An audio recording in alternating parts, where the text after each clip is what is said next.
stalled traffic at airports, shuttered museums, and unpaid government workers.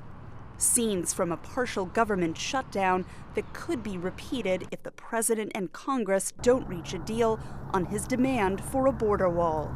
Now is the time for Congress to show the world that America is committed to ending illegal immigration and putting the ruthless coyotes, cartels, drug dealers, and human traffickers out of business.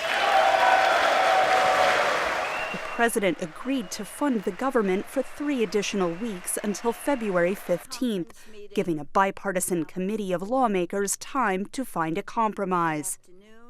Any deal would have to pass a Democrat majority House of Representatives and still have the president's signature. I don't expect much coming out of the committee because I keep hearing the words that we'll give you what you want, but we're not going to give you a wall. And the problem is, if they don't give us a wall, it doesn't work. House Speaker Nancy Pelosi has signaled she may be willing to support funding for some border fencing, the latest technology, and more personnel at ports of entry.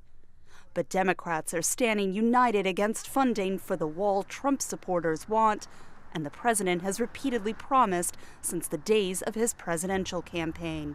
30% of his base is with him, but 70% of Americans still believe immigration is a good thing for this country. People do not believe we should have a wall at the southern border. President Trump could accept a compromise to avoid the unpopular options of shutting down the government again or declaring a national emergency at the border to secure funding for a wall. The president also said he has a responsibility for the safety of all Americans. And I don't think anybody questions his legal authority to declare a national emergency. Many Republicans do not want to see him take that route, since the declaration would likely trigger court battles over his use of presidential authority.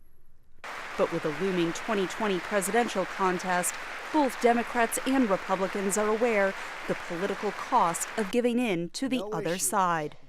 Catherine Gibson, VOA News, Capitol Hill. And America's political class than illegal immigration.